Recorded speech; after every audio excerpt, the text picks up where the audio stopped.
Exactly. What did people say? What does it mean? When they see the letters CGP after my name, some people think it's corny guitar player, you know.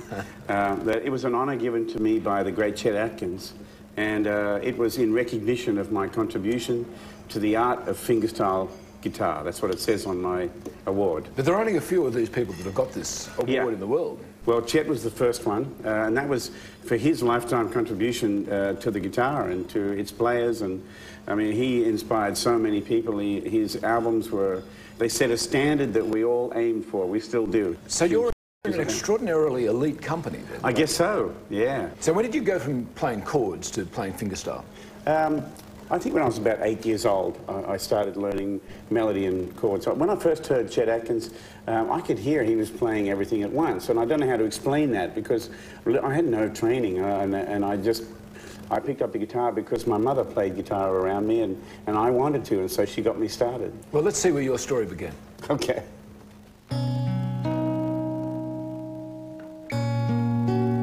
I knew when I was a kid that I belonged on stage. I loved that when I did things on my instrument, that people just lit up, and that's what really made me fall in love with being in this business.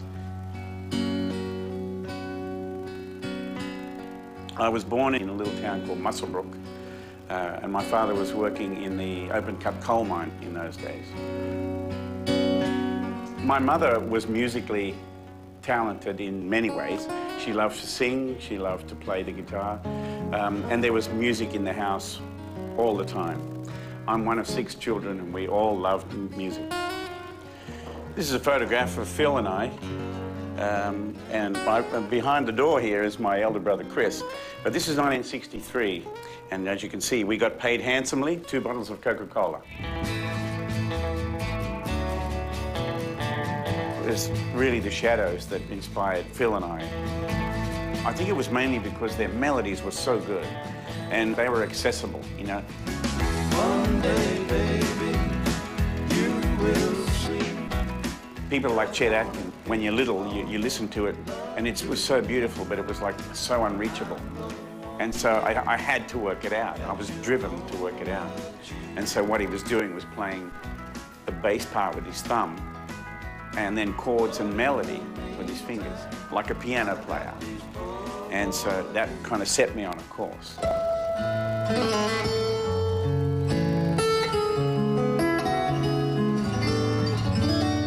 We became a quartet in 1960. And then we started entering in band contests and all that kind of stuff. I think it was an American television producer who said to my dad, "You've got to get these kids on the road. People need to see them." And so he sold everything up, and we bought, I think it was 2 Holden station wagons and a tent and a trailer to put the gear in. I don't know how my mother did it, but she cared for us. She raised us. She cooked on open fire. We quite often camped on like a dry riverbed. She would do the washing wherever she could. I don't remember a lot about my dad, but he was a tough person. You know, he'd stand on the side of the stage, and if you looked over and took your eyes off the audience, he'd go like that. So he was like training me. And if you made mistakes, he'd come up and say, "You can be replaced, you know." So he was tough. He made us get to work. He always took care of Mom and me.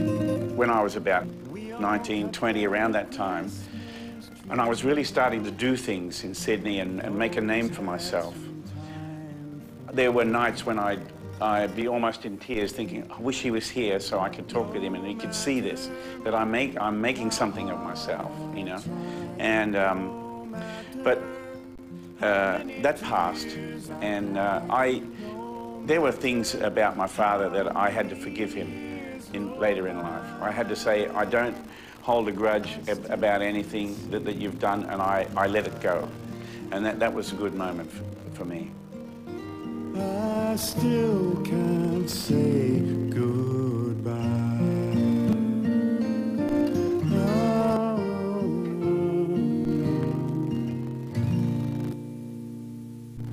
Tell me, it was actually your mum who first put a guitar in your hands, wasn't it? Yeah, it was. I think my mother knew the importance of music in a person's life, that it made you feel good. It was good for your health. It was good for your happiness. And I think... Was she very musical? She was. She could play chords and sing. In fact, my first gig in life, man, that's musician's talk, my first gig was being a rhythm player for my mum, who played lap steel guitar. Now, let's talk about your dad, Hugh. Why did he want to put the family on the road? Dad was the one who saw the potential in us, and you know, I think he bragged about us till it was nauseating for everybody, you know, and wanted us to become stars, so to speak. There was no real money in this, was there? Mum and Dad could make that money last, you know, and then when there was no money, then Mum would get out the rice and the powdered milk, and that's what we lived on, and we never ever went hungry. And slept under the stars a lot. We did, exactly. Did your dad have any presentiment about his own ill health at that time? He had angina, and he knew that it was a time bomb, you know. So I think he just said, "We got nothing to lose. Let's go." So your dad died for you at a very vulnerable age. You were 11, weren't you? At 11, yeah. I don't know what would have happened if he'd lived on, you know, because I don't remember having a close relationship with him, to be honest. So, Tommy, one of the most amazing things in your life is that at about this stage, when your dad dies, you write to Chet Atkins. Yeah. I came home from school. We'd only just moved to this address, and my mother greeted me at the door, and she took my bag off me, and she said, "Go into your room, there's something on your bed for you." And I had no clue what it would be, and I walked in, and there was this big brown envelope, and it had American stamps on it. I remember my heart just going boom, boom, boom, boom, boom. And I, you know, opened it up, and there was a beautiful letter from Chet and a photograph signed to me. It was just so incredible. What did he say? It said, "Thank you for your letter. I didn't know that anybody knew me so far away. I'm glad that you play the guitar, and if you ever come to America, please look me up." So that letter, when you were 11, just after your dad died, really sealed your own fate in terms of the musical direction you took. Actually, I think my fate was sealed a lot earlier. I think when I first heard Chet Atkins and Merle Travis play, and I wanted to play like that so badly, I think that set me on a course. But along the way, it wasn't just... Was it your hearing of Chet that actually made you start to experiment with finger playing? Yes, absolutely. Yeah, when the first time I heard it was on the ABC in Western Australia in 1963. And that's an acute memory. Oh, I can remember. I can remember the moment as if it was yesterday. It was so powerful. What were you doing? I was sitting on the windowsill of the old E.K. Holden, and my dad had connected up a bare wire to a coat hanger, and I was actually sitting, hanging on like this, moving the coat hanger around, and Dad was flicking the channel, while he was driving with his hand, trying to find a station, and we tuned in the ABC, and there was Chet Atkins playing this.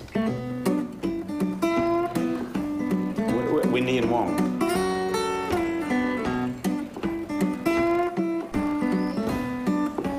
And it sounded exactly like that. Exactly.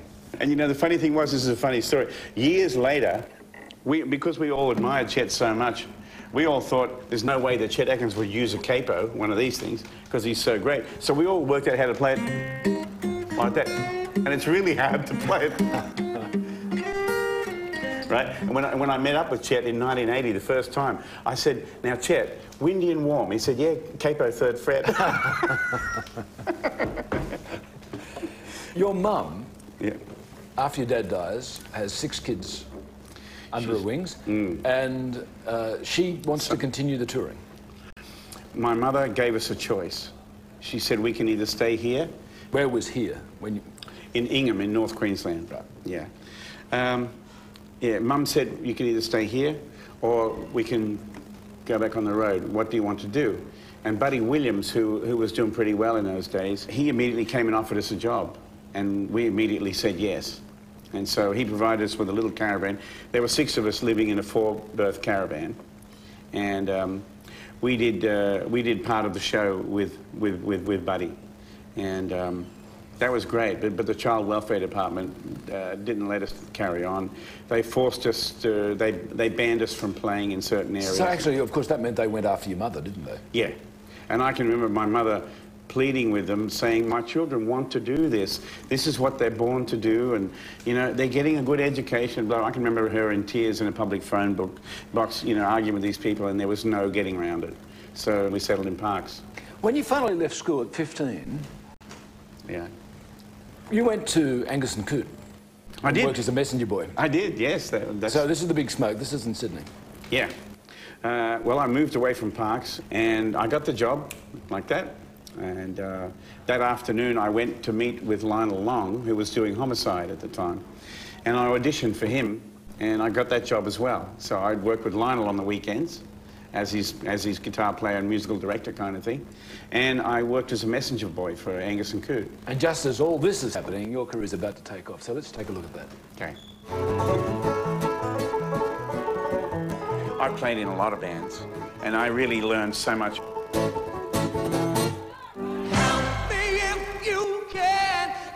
From there, I went on to work with John Farnham. We formed a band, and that was his first kind of break in 1980. If you were white, you had a chance. I joined the Bushwhackers, and, you know, 6 of us riding around in a little Mitsubishi van, just playing dance music and making people happy. It was a great time in my life. Girl, you're every woman in the world to me. I recorded guitar and bass on quite a few of the tracks on Air Supply's first album, Lost in Love. I got that job because I was known in those days as One Take Tom. You know, I could hear a song and go, okay, let's go, press the red button, and I could get it first time. So some people call me Fluke Skywalker. I toured with Dragon in '84.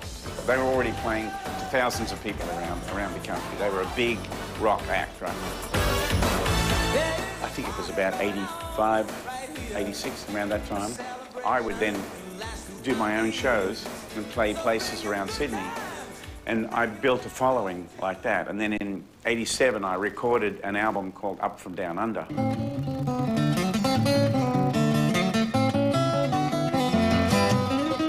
I also did a couple of demos of Lady Madonna, the Beatles song, and I sent that music over to the record company in America, and next thing the album came out. All my demos are on that first album. Up From Down Under debuted in the top 10, and that had never happened to an instrumentalist ever. And so it was an amazing time.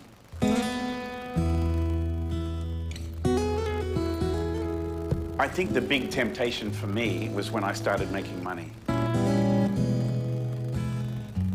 You have to understand that I'm a type of person, when I do something, I do it 1,000,000%. When I play the guitar, I pour everything I can into it. When I used to take drugs, I took them 1,000,000%. I went way past anybody, and that's just the way I was. It was a period of struggle. It destroys lives, it destroys relationships, and it doesn't get you anywhere. It's hard to say why you did it. It's almost impossible. It's one of the odd things about cocaine, that it goes sometimes parallel with apparent success, and that's what was happening. Yeah, well, you see a lot of people destroying themselves once they get money and success. They destroy themselves, you know. Tell us a little about the slippery slope. How did you get hooked in the first place? It started out as a very harmless thing. I used to get together with a couple of guys. We'd drink a few beers and have a little bit and play cards, and it was like recreation, you know, because we worked so hard at other things. The lifestyle itself's intoxicating, isn't it? Being on the road, I mean, you're having these great successes with, in those days, Dragon, Air Supply and the like. Right, exactly. You know, I was living in big hotels and earning big money, and so, you know, a boy from the bush in that situation, I think, lets his head go, you know. But it's also a lifestyle that it's all you've known in a way since you've been 6 years of age. Well, you know, that might have something to do with it, because I never really had a normal life. All I've ever known all my life, up until this very minute between you and I, is work. It was in that time period, the mid-'80s, that you finally realised your ambition to go solo. You come up with Up From Down Under? Up From Down Under, yeah. That was a really important break for you, wasn't it? EMI put the album out, and it coincided with a tour with John Denver, who was a very big star in those days, and it was a perfect platform for me as a new artist. So the people who came to the show loved my set.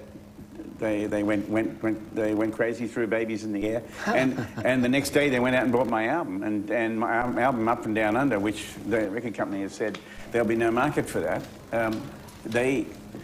The album debuted in the top 10, you know, and I had to go get their brown corduroys for them, you know. This musical talent you have, you can hear music and then just play it. Yeah, kind of. I mean, I can write music in my head and pick up the guitar and play it. I mean, the marvellous thing about this is it's also lets you get away with not reading music. That's you had to bring that up, didn't you? Yeah, yeah. When I came to Sydney in 1975, everybody who heard me play said, well, you play really well, but, you know, you'll never get any work because you don't read music. The studio scene's really, really tough, man. You know, this kind of attitude. See, if you look at it this way, I've never just put a piece of paper in front of me and gone, okay, I'll play this song. I've never done that. I've heard the song and gone, that's how it goes. All right, boom, now, this is how I'm going to play it. You know what I mean? And this is something that I teach when I'm doing workshops. I tell students, one of the best things that you can do is hear the pattern in a song. Every song has a pattern. And so if you lock onto it, you can learn it quickly by saying, okay, that's verse 1, verse 2. That's the same pattern. Okay, there's a chorus, there's pattern B. Now there's a bridge, that's pattern C. Now we'll put A, and B, and C together, and we got a song. You know what I mean? Pick up that guitar. All right. What amazes me about this guitar, it looks completely worn out, but it's not all that old, is it? This guitar was from April 2003. The Maiden people made it for me. It's just a baby. Yeah, but you see, I bang away. Looks like 100 years old. Well, that's a good thing, you know. And if I turn it over, you can see on the back here that I've actually, in 2 years, almost worn the varnish off the back of it. That's how much I've played it. That's been done by my hands. But just recently, I was sitting there with my guitar and I thought, you know, it looks a bit busy. It looks a bit, there's too much going on here. So I got a bit of sandpaper and just took the finish back, right? But all this here... You're not going to revarnish it, just going to leave it like Oh, no, it's just getting good now, you see. Is it? Oh, yeah. What do you mean? Well, I can make that noise. See, if you do it on a normal surface, you can't hear it. So why would you want to make that noise? Well, but you... I play percussion on this guitar and sing over the top of it. And it saves the expenses of having someone playing percussion. That's right. Well, you know, I do stuff like, you know...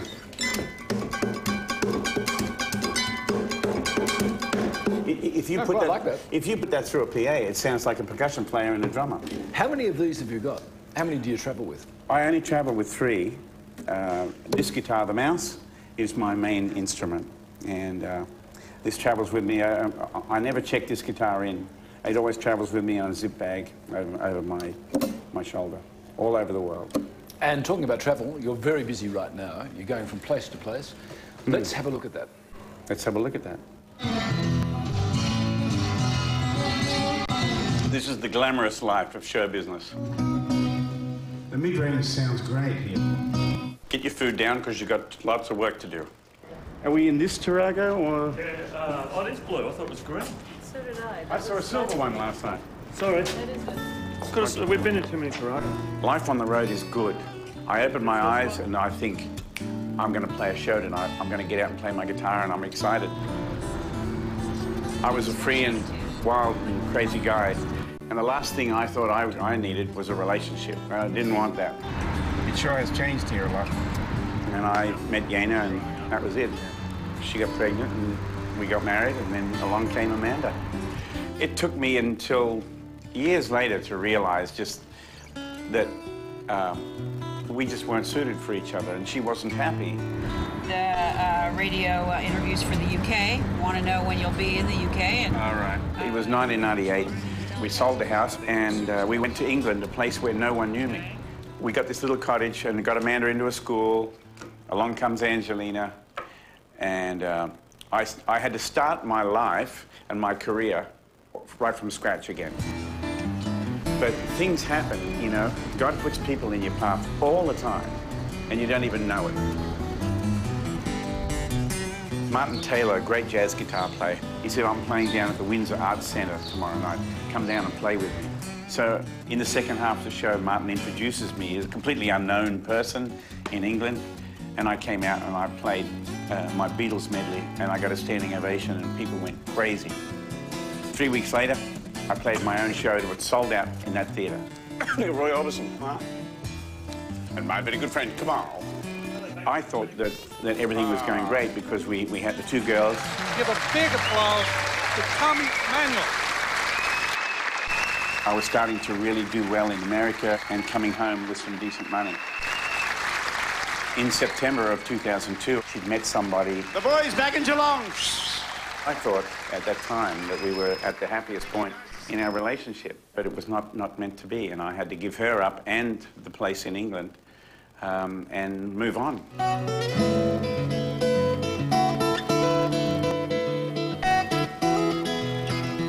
The only part of my life that's difficult is dealing on a daily basis with not being with my children. If I hear certain music, it makes me cry because I think of my children. Is this a late night for you? You kept clapping and I kept playing. Did you notice that? I'm now in a position where hopefully I'll be able to afford to stop travelling so much. Is this yours? Yeah. What's your name? Scott. Scott, okay. Got a message for you here, Scotty. And put my energy into the younger generation of guitar players and help them out. How do you get anywhere in life? You get to work.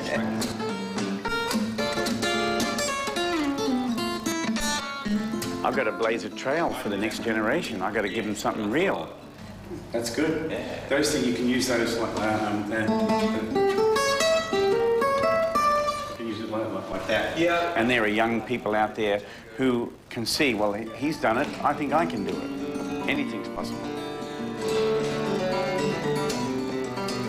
Well, Tommy, when did you start to feel yourself musically, that you know, you owned what you were? In my mid-30s, I suddenly said, one day, I don't remember the moment, but it just seemed to happen that I said, I'm very comfortable with who I am and what I do, and I believe that this is what I'm meant to be doing, and I'm not going to worry about trying to be better than this guy or as good as that guy or blah, blah, blah, or do this or do that. I'm just going to be me and just let it happen. I'm going to work at it and just keep going. We're recording this in Coffs Harbour, and you're performing here tonight as part of this national tour you've been doing. Yeah. Now, this is a long way from the Warner contract, because this is a proposal put to you that you actually do, what, 6 albums, 6 CDs for Warner, and that you do classical. Yeah, well, yes. Here's what we're going to do. We're going to put you with an orchestra. You can dress in a tuxedo, and you're going to play classical music, and you're going to really pour your personality into it. And I said, I'm not a classical player. I don't even play with nails, you know. But you listen to classical music, don't you? I love classical music, yeah. So why not? Why wouldn't you be a classical player then? I'm not good enough. I could never do justice to Mozart and people like that. And there's one thing I wanted to say to you that I've learned in my life, is that you can't separate who you are, your music, and your soul, your personality. You cannot separate that from your music. The two are one. So when I play, when anybody else plays, with Ian Moss or you name it, when anyone else plays, it's them you're hearing, speaking from their deep in their soul. And it comes out expressed through the instrument that you're playing. Tommy, you're having a great life. I am. You've done fantastic things, yeah. But there have been lots of difficulties. I mean, the wreckage of relationships sort of goes with the lifestyle too, in terms of the tourism. It's still demands hard. it makes. It's still hard. You know what? It tests you every day. This lifestyle tests you. There are times when you think you can't go on, and why do I have to keep going? Can't I just stay in one place for a while? Well, on this roller coaster of life, one thing which has sustained you has been God. Exactly. Yeah. How long has this been big in your life? Well, I can remember going to Sunday school when I was a kid, but it wasn't until I actually made a commitment, got baptized, and accepted Christ, that then I had a revelation of that I'm not running this ship. It's my job to get out and play the guitar and let God do the rest. Stay out of his way. Just play the guitar and do what you're meant to do. That's my job. So when you get up tomorrow morning, yeah, what's going to make you feel great about life? Well, I get a chance to play again tomorrow. Can you play us out? I can. What would you like to hear? Oh, I don't know. How about a medley of my hit?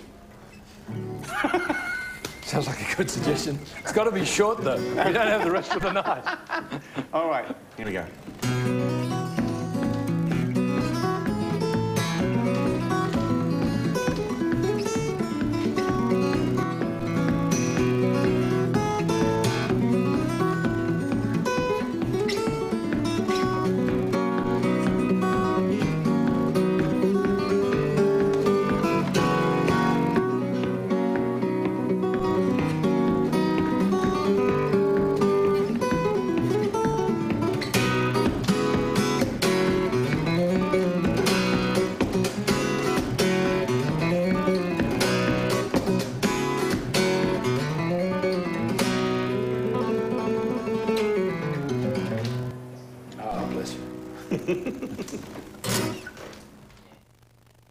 And next week on Talking Heads, Mr. Shane Bourne for MDA. At the age of 8, I found myself on stage at the local